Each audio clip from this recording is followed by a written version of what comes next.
Hi, welcome to NicheCraft. My name is Kassi and I'm your host. And today I thought it would be fun to flip through this Pokemon Crochet book right before I wrap it for my daughter because it is her 15th birthday today.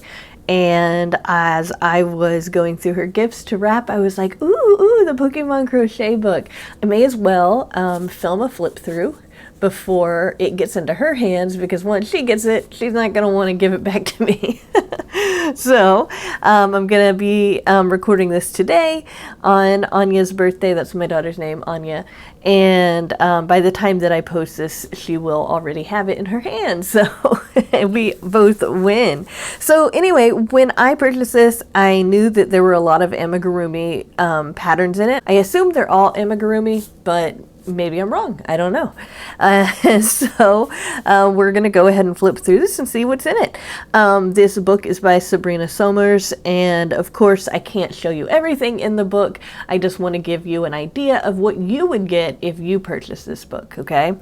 And just so that you know, my daughter's turning 15 and she has taken up crochet, but she really wants to make amigurumi. So this is part of her birthday presents.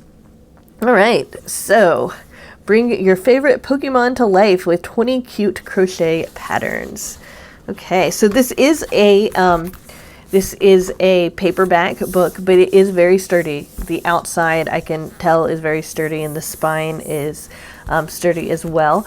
That could be a negative thing, given that you might want to be able to lay it flat, but I'm going to be very careful with this, of course. So we've got the title page. Okay, introduction. Look at all of these little Pokemons. Okay, tools and materials, techniques. Okay, so how to read patterns.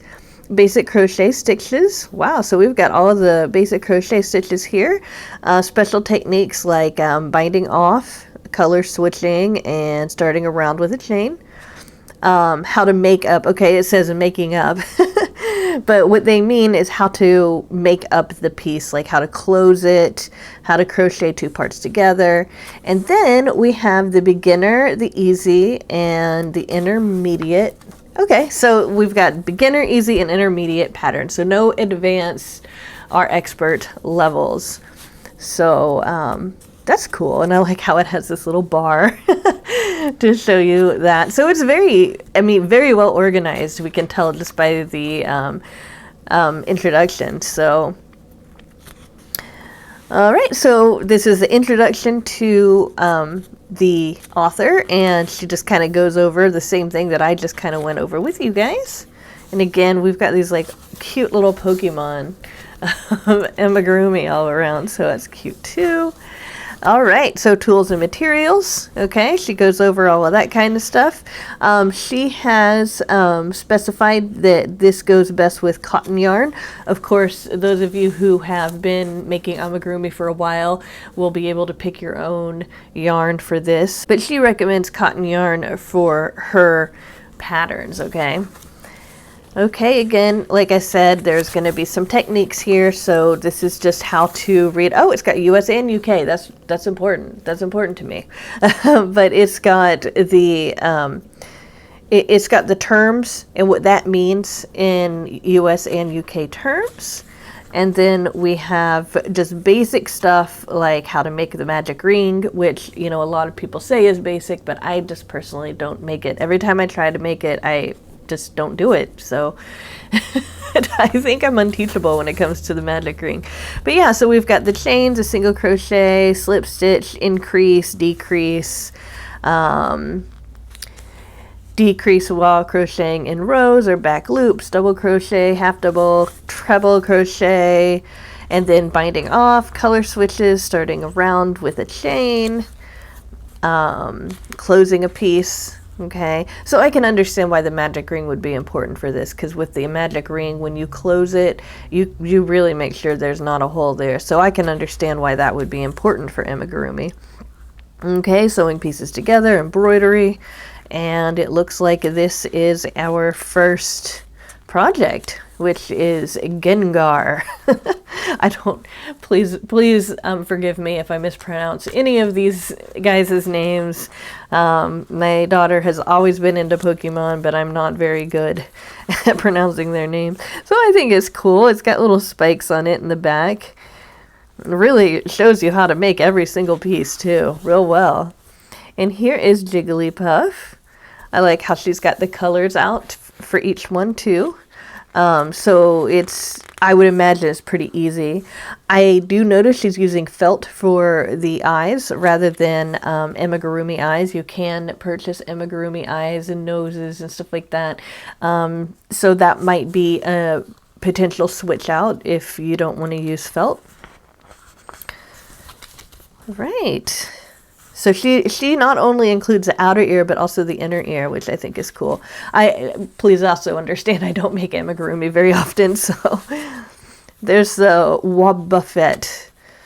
Okay, so we've got 3 colors in this guy. I can tell you are going to be embroidering on top of it. So apparently it's got eyes on its tail. It's kind of interesting. Oh, there they are. Interesting. Here is the Snorlax. It sounds like a Pokemon Greg could be. Anyway, I think I'm so funny, but I'm really not. So we've got some more colors for him, as he's got these little teeth underneath here that she even includes. So they're pretty detailed. Yeah, and the little claws too. I'm pretty impressed with how detailed this is. I wonder how big. I wonder if okay, finished size 5.5 inches high. So that's a pretty big Pokemon. You know, when I think about amigurumi, you know, sometimes I usually think about them as being a little bit smaller than that. Maybe not by much, but a little bit smaller. So, yeah, 5.5 inches. Yeah, that's a pretty big amigurumi. I wonder how easy it would be to increase the pattern to make them bigger. Maybe you guys who know more about amigurumi can tell me. Okay, here's Pichu. Yeah. I like the little cheeks here done in felt.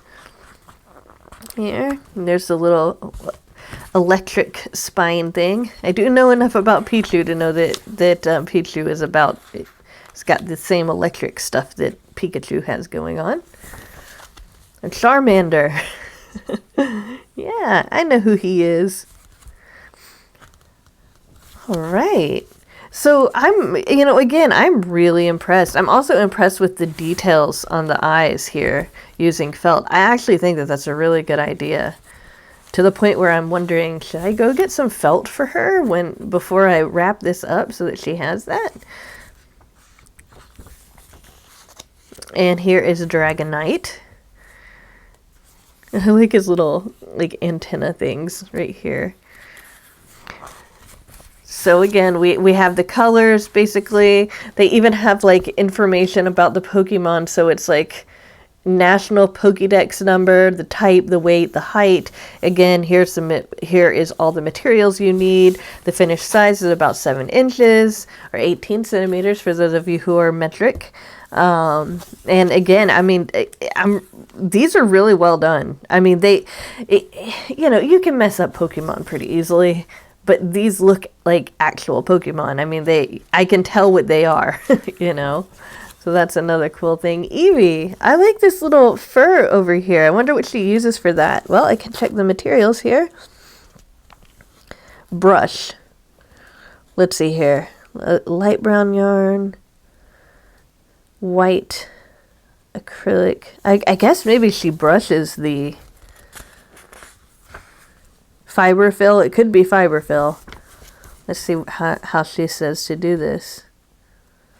Because see, she's got some white yarn there.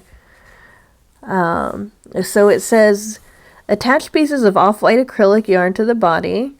Make about 4 rows around the body below the head. Brush the yarn out to make it fluffy. How interesting is that? I didn't know that you could do that. I mean, I've worked with brush yarn before, and I know that it's fuzzier, but I didn't know that you could actually do that. So I'm learning new stuff right here just by looking at this book. So that's pretty cool.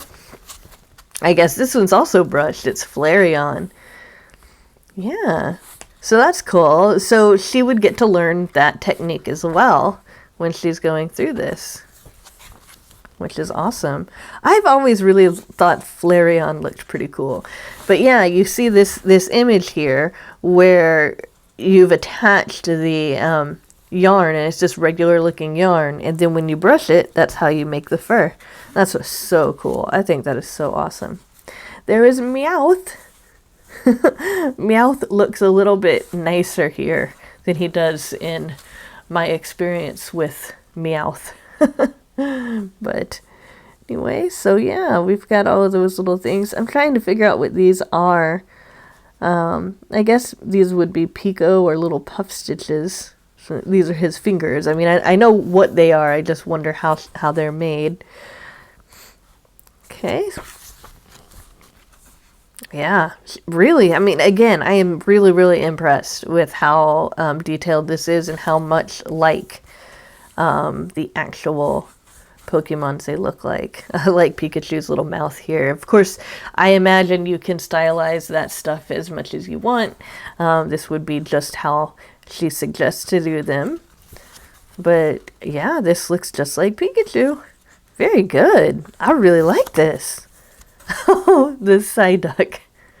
You know what's funny? I always think he's holding his head. Like, now that I'm looking at this picture, maybe that is what he's doing. He's like always holding his head. He always looks so, I don't know, stressed out to me. All right, and again, I'm looking at these finished sizes. 5 inches for this guy. I think that's the shortest one I've seen so far. I'm not saying it is the shortest one in the whole thing, but I mean, and again, she does a really good job with all the details and everything. Squirtle. Wow, that is a good... She did a very good job with the Squirtle. And I can tell, obviously, with the mouth and the nose and the little eyebrows right here and this right here, this is going to be embroidered on afterwards. So I like that. You know, I like that it teaches a whole bunch of different techniques, because I'm thinking, as I'm looking at this, I'm not only looking at it with the idea that you guys are looking at it with me, but I'm also looking at it with the idea that my daughter's going to get this for her birthday and the different things that she's going to learn by looking at this book. So that's another way that I'm looking at it. So they're saying that a pipe cleaner might be used for this, maybe to kind of curl this tail right here, or if you look at it like that, yeah. And the thin black yarn, I guess, is what she's using for that. I imagine you could use thread as well. This is really cool. Gosh, look at that. That is an amazing shell right there. Seriously. She did a really good job with this one. All right, and here is Bulbasaur. Bulbasaur. Gosh, I feel like an idiot. Okay, as long as Anya doesn't hear me try to pronounce these words, I think that I'll be fine. So this guy, he's crouching down, so of course he's just 4.5 inches tall. But yeah, so he's got all sorts of different pieces that go on there. I wonder if this thing opens and closes. I would imagine it's probably a little bit hard to do with crochet, but I'm just thinking about all the different ways. There's Charizard. Yeah. Okay. She really does a good job, again, with this brushed technique here, behind here. I'm really, really surprised. Like, that's the way the tail looks at first when you first do it, and then you brush it to make that fur. That's going to be so cool. I guess it, you know, for me, who's just figured this out, I'm really wowed by this. So I kind of feel a little bit embarrassed that I've only just now learned this. Here's Jolteon. Yeah. He looks jolty.